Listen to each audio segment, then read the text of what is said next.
You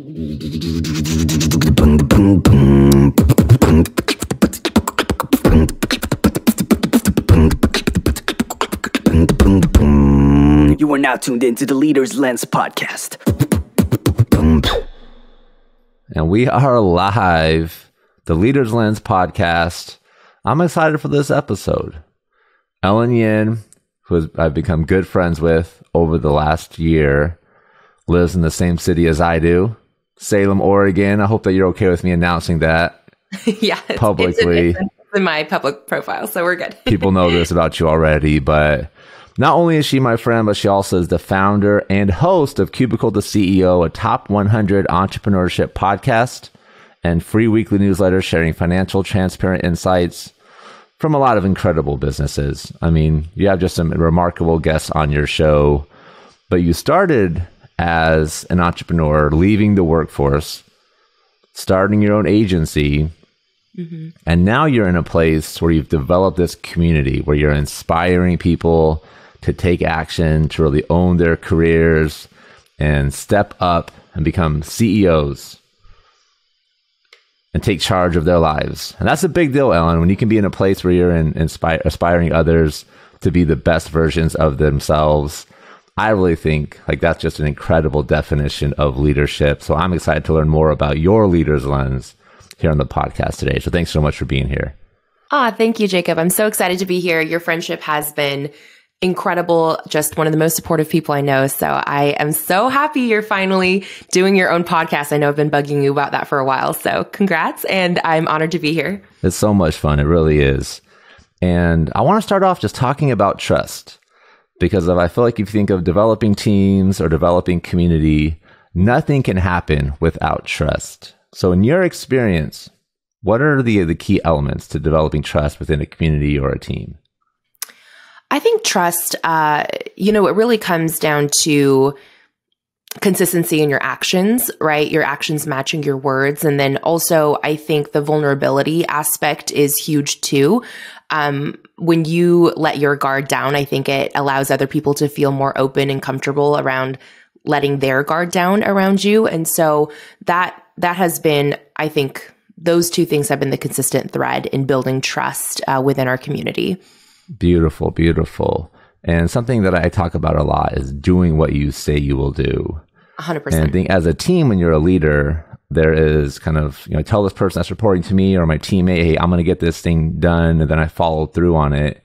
In your role, where it's more community leadership and helping people be better through your cohorts, through one-on-one sessions, what is that? How does that translate?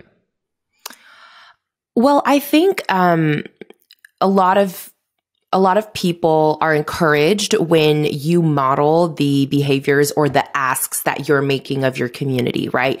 I think it's hard when, there's a lot of leaders that are like, do as I say, not as I do, which I think in certain contexts does make sense because, you could, for example, be an educator teaching someone about a specific process that you yourself may not be currently going through. So therefore, would it make sense for you to do exactly the same things as that person? However, I do think there is something to be said about going first, right? Leading the way and people, it's hard for people to be the first to take any sort of action. So I think when you can take one for the team really and step into that role, it really does develop that trust. And that's something that, for example, speaking of trust, one of the things that has really built that lasting trust, I think, within our community over the years is I am very much a founder that builds in public. So I have brought people along with me on the journey from my early days as a freelance social media manager through building an agency, through transitioning into education, and then most recently, transitioning and evolving our company into a media platform. And through all of that, I have been very transparent about not only the lessons that I'm learning along the way, but also our business finances. So a lot of people are always shocked to hear, obviously we're a private company, so this is not a requirement, but we share exactly what our business spends, makes, and profits every 90 days. So every quarter, I'm coming on the podcast and sharing exactly what happened in our business in the last 90 days. And I think when you fully open your books in such a vulnerable way, and there's really no hiding behind, a narrative that you create for yourself at that point, because the data doesn't lie, people just tend to feel that there really is that sense of connection and mutual trust there. And I've really seen that piece, like modeling what it actually looks like to be financially transparent and not just asking that of our guests that come on our show or on our platform, has really made a huge difference. I love that. And I will just say that if you're tuned into the LinkedIn Live and you have questions, put them in the chat. We want to make sure this is an incredible return on investment for everybody tuning in. And something that I think is incredible about how you lead is you really are inspiring action. I feel like when you're in a corporate structure and you're managing a team, a lot of times you lead through compliance, where it's you need to do this or there's this consequence. Mm-hmm. But for you, like you take a much different approach. And when you're leading a community, this is true for you. But you're inspiring action. You're helping people make decisions to better their lives because they want to, right? There's no consequence for them. You're not holding people accountable necessarily if they're part of your community. But what have you learned to do in order to inspire action in the people in your communities and really help make it an easy process for them to take steps forward? I know this is one of those sayings that probably is overused, but I do really think there's a lot of truth to it.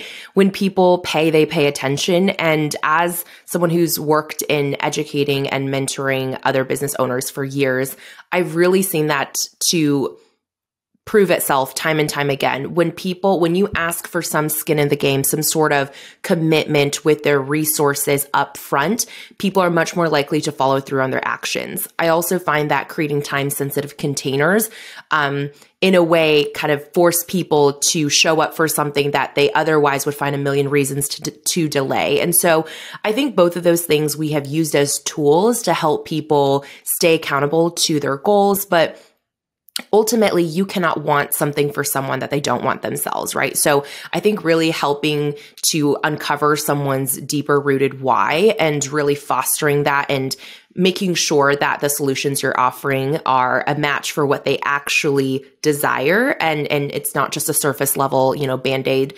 solution. That really also goes a long way in helping someone stay accountable to their goals. Beautiful. And I think that even if you're not leading a community and you're leading a team, you can learn important lessons from that, giving people time structures, like thinking of SMART goals, right? Like this needs to be done in this amount of time or it's going to be too late. That's how you kind of position it, right? With some of your promotions and, but then also just simplifying the process of like, it's very clear, here's a step for you to take. And I think sometimes as leaders, if we're in organizations, we can miss that step. And things are kind of confusing. And if people have to think through and there's a lack of clarity, that can lead to a lack of execution in a lot of different cases. That's so true. You bring up a great point, Jacob, because, sometimes it can be so easy when you are an expert in a field to have the 10,000 foot view and say, okay, ultimately, this is your goal. So these are all the things you need to accomplish to get there. But you have to remember that your role oftentimes is just to guide someone to the very next step, whatever that looks like. And I think you hit the nail on the head when you said you need to find a way to do it that's so clear and so simple that it allows someone to understand how to take action without burning a lot of brain calories. Because the more someone has to really think about something, the more, reasons they can really stockpile on why now is not the right time, or they're not qualified, or they don't understand, or whatever it may be. So I think that's so true. And I know we've been, talking about trust and accountability within a community, but I do also have a small team that I lead internally in my company, right? We have two employees, and then I have a few contractors that I work with.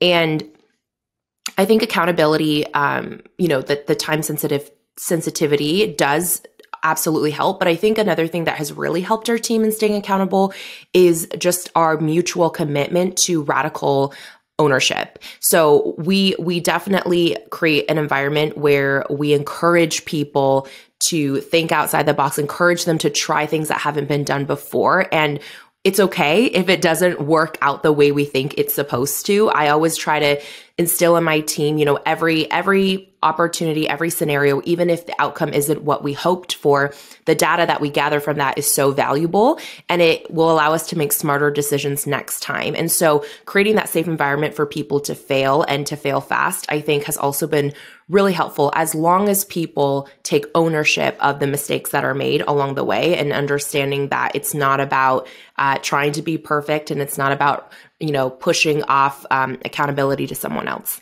Absolutely. It's okay to make mistakes as long as we're learning from them and we're growing from them. And you called it out earlier, but helping people get to that next step. And a lot of times those mistakes are what's going to allow people to get to that next step. We might want somebody to be perfect. We might feel like we're paying them a certain amount, or they have a certain title that would require them to not make these mistakes or to be at a certain point of their career. But the reality is, like, giving somebody a title or a pay raise, it doesn't give them new skills or ability. Like, we have to be there to support and invest in them. And a great way to do that is how we handle mistakes and using them as teaching lessons. And the reality is, like, the investment's already been made. Whatever cost is associated with that mistake, like, that's already happened. It's too late to correct that. But now we have a chance to use that as a tool for progress. So that's a great connection there as well. 100%. And I think it's also true that a lot of leaders think they're delegating, and I'm just as guilty of this. We think we're delegating because we assigned responsibility to someone, but we don't assign authority.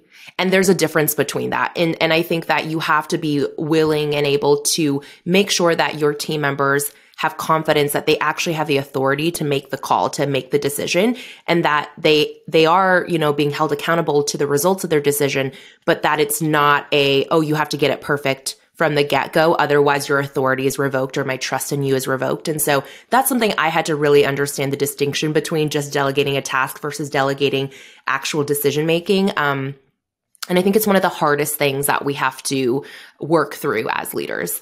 Do you remember how you learned that lesson? Like, what required? Because you probably heard it 100 times, but then finally, like, something happened where it clicked, and you're like, okay, I get it now. I'm curious to, like, what that moment was, and then how it's impacted your business since you made that transition. Yeah, I think it wasn't one singular moment, but it was many, many occurrences of, thinking I had given someone a role or some form of ownership over an area or a process or a project or whatever it may be, but realizing that I was still constantly being pulled in all these directions to make the final decision, and realizing how much of a bottleneck I was in my own business, and really trying to get to the root of, why is this person always coming back to me? And I'm not talking about any one specific individual, but just like in general, why is anyone coming to me on something that technically has been assigned to them? And you kind of have to dig and get to the root of, is it because they lack confidence in themselves? Is it because they think that you have not communicated that trust and confidence in them? Is it because they just actually don't have enough information and maybe haven't found the right questions to ask? And you kind of have to, be aware of that and fill in some of those gaps for them. I think it's an ongoing process, but really it's when you are constantly finding yourself being asked certain questions. And honestly, I just started turning it back around to them. Like, sometimes now when I get questions from people being like, should I do this or that? Or, hey, this situation came up. I will ask them, what do you think? Like, which option would you choose? What would you advocate for? And it's really interesting when you turn that question back around to see that 99% of the time, they already have a pretty clear idea of what should be done. They just have this almost this crutch because it's a habit of leaning back on letting you have the final say. Awesome. How's that a shift in approach? How has it changed how they work?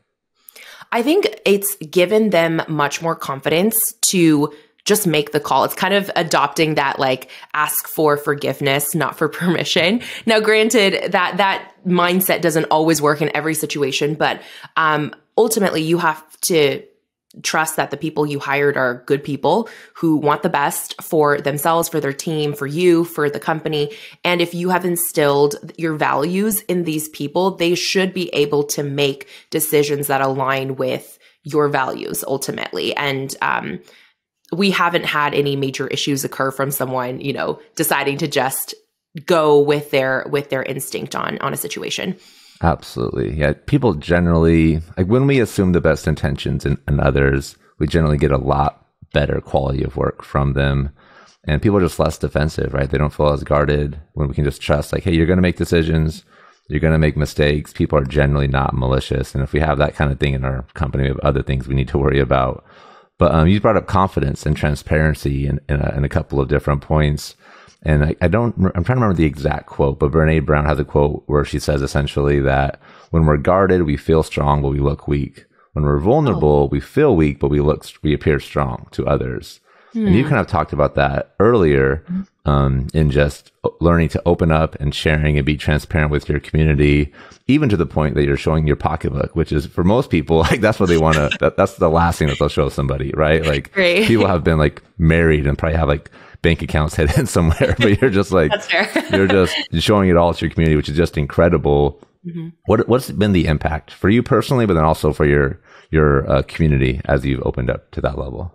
Oh my gosh, it's huge. I mean, I started doing this practice as a way to give back.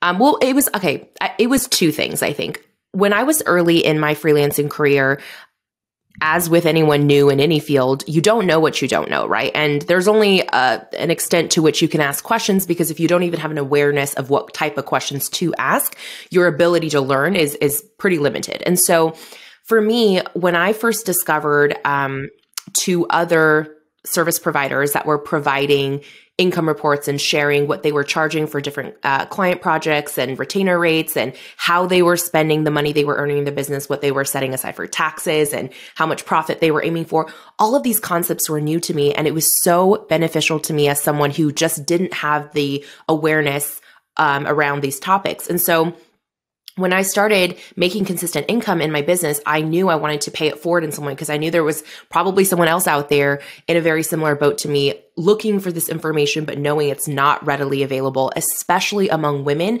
Women, which is the primary community that we serve, money is often a taboo topic for all people, but especially among women, it can be a topic that's tied to a lot of shame. And so, I wanted to create and normalize a safe space for conversations around money. So that's why I started way back in 2019. And then over the years, I just kept going, because I, in some ways, am selfishly documenting for my own memories, my own learning. It's really helpful to have a way to reflect on what's actually going on in your business in real time, but also have the luxury of listening back to, let's say, an income report from years ago and realizing that you've actually had so much growth that I don't think I would have been aware of had I not documented, the things that I did when it was actually happening.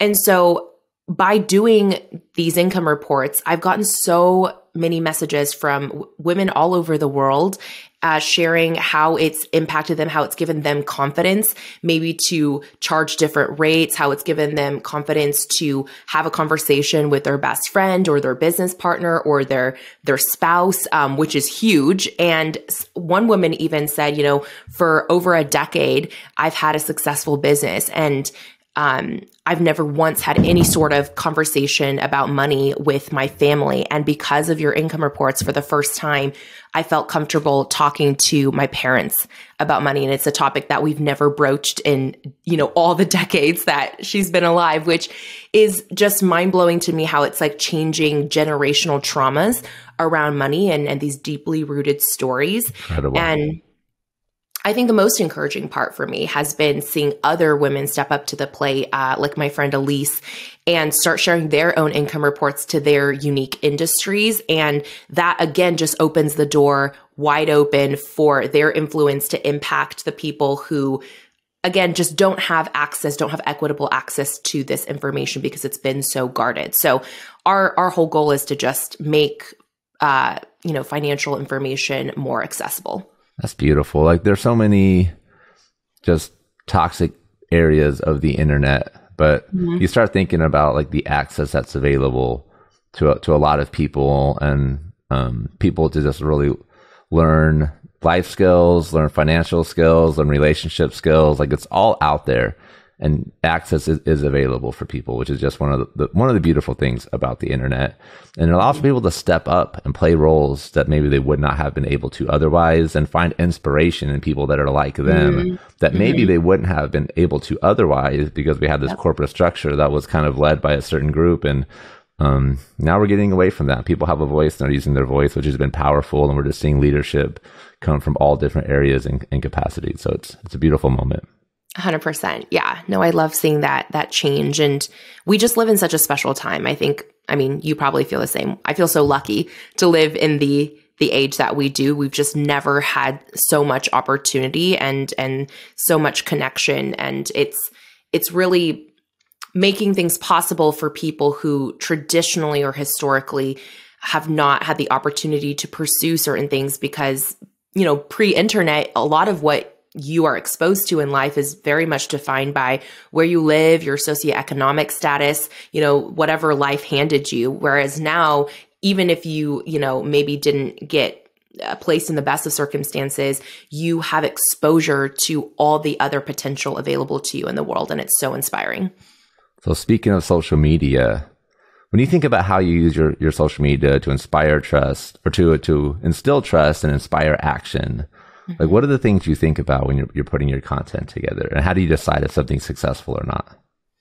I think bringing people into the conversation is really key. Sometimes we can think of social media as kind of a one-sided, like, this is my publishing platform and I exist to create content that I want, and then you kind of just share it. And when you really switch your perspective to thinking like, how can I engage people in conversation, have a discussion, it really, I think, just it informs every part of the content that you create. And so I have always been kind of a little bit of a rebel in social media, in the sense that I've never been that person that's like, oh, you have to stick to this posting schedule and follow these trends and try to really play to the algorithm. I've been that person who, even though I started out working in social media marketing, I've always been that person that's believed, don't show up if it doesn't feel authentic to you. Show up when you actually have something important to say. Don't just post for the sake of posting. And so it's worked out really well for me over the last 5 years. There are times where I'm posting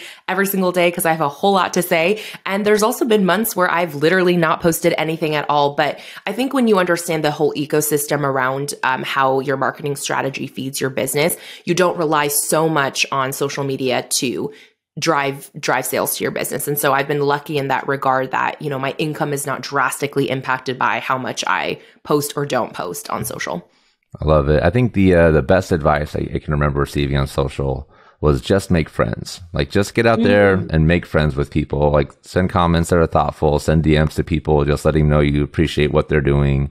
Yep. And like, when I took that advice, it just kind of shifted how I approached it. And like, my vanity metrics went up because of it. Like, I got more likes and follows because of it, even though that wasn't necessarily the goal. Like, my goal at that point was like, let me just make some meaningful interactions. I think that's pretty aligned with what you're saying as well, just finding new ways to look at social media.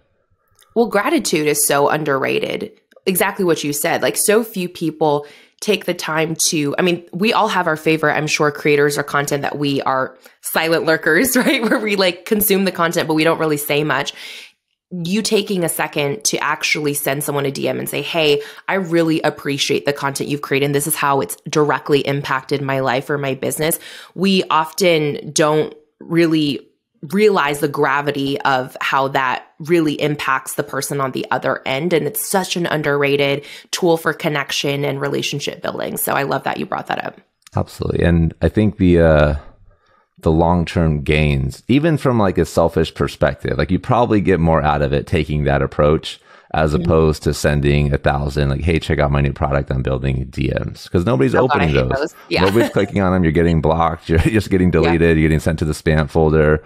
But when somebody just sends a, hey, like, I saw you did this. This is great. Like, you want to kind of like know more about that person because they've taken a different approach.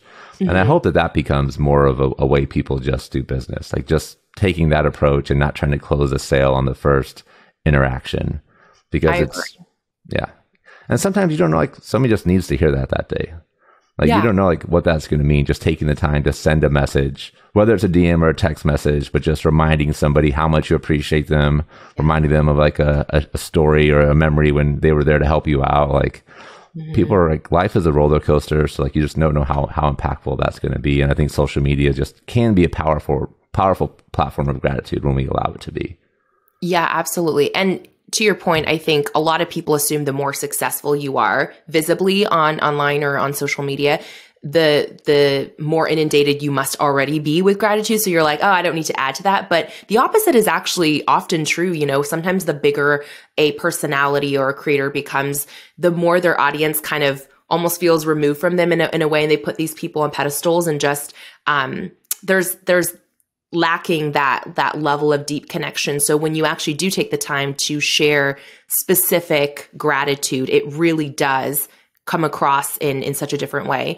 And I think another under leveraged utilization of social media for building community and being a leader is actually using it as a tool for connecting others within your community to each other. I know you're really great at this, Jacob, but I think, don't underestimate the power of actually sending a DM to two people who you know, but who don't know each other, and saying, hey, I thought of you two. I think you two should connect because of XYZ. Give them a specific raising a springboard that they can maybe have a collaboration or initial chat over.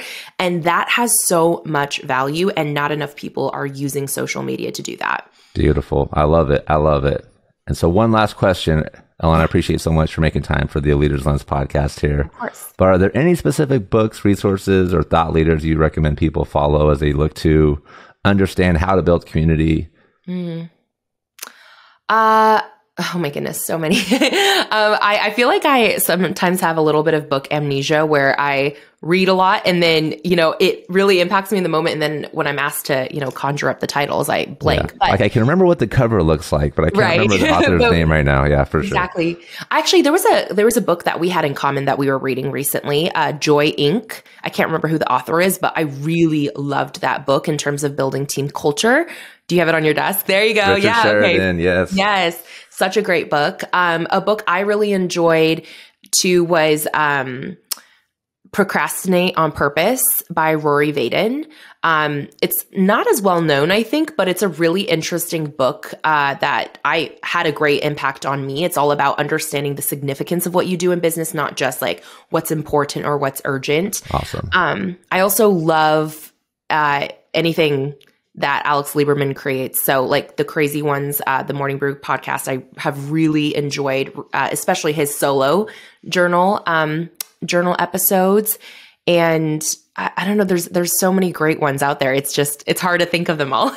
No, it's awesome. That's a great list to run down. Mm-hmm. And yeah, I was fortunate to see Richard Sheridan speak at an event last year. So, oh, really? The book Joy Inc. stuck with me, and I wasn't familiar with it until that point. So it's definitely been what I've been recommending to friends, and I love a lot of the message in there. So I would highly recommend that one to anybody listening to this podcast. But Ellen, anything else you want to add? This has been a really fun conversation. I always enjoy connecting with you, and I'm glad we can make it happen on a podcast as well. Yeah, no, thank you so much. I really appreciate your time as well, and for sharing your platform. I do want to plug your survey too. You did the coolest CEO survey. Oh. Tell us about it. I'm going to pull up my results here really quick so I can remember. But can you kind of give us a little bit of a rundown of some of the thought behind it and what people who participate can expect? Yeah. So I am like a personality test nerd. I love, the Enneagram, Myers-Briggs, human design, all the things.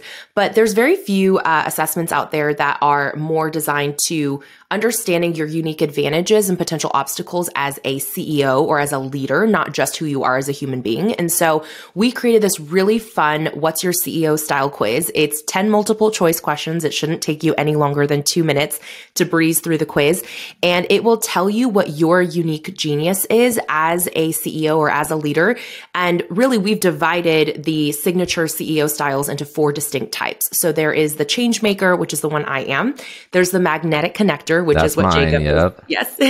Then we have the peacekeeper and the whip smart achiever. So if you take a moment to go to ellenyin.com, that's ELLENYIN.com/quiz, you can, again, take the quiz, 10 questions, and then you'll discover what your CEO style is. And I'm really curious how many of you are the same as Jacob or as me, or maybe one of the 2 other types. And we'll make sure the ellenyin.com/quiz is in the show notes so you can check it out. And if you're watching on LinkedIn, we'll leave it in the comments for you as well here, because I would love to see the results there. It really is an empowering thing. I love that it focuses on the strengths. It doesn't focus on what you're not. It focuses on what you are and how you're going to be successful. I'm a big strengths finder guy, and I feel like it's pretty aligned with the message that we get there. So awesome work with the quiz. It was a ton of fun.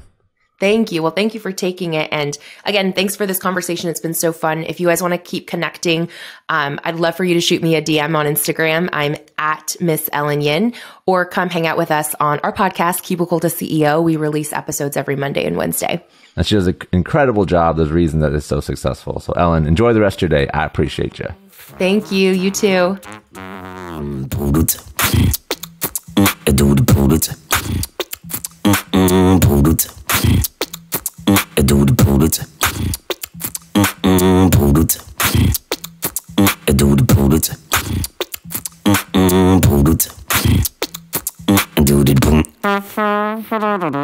Do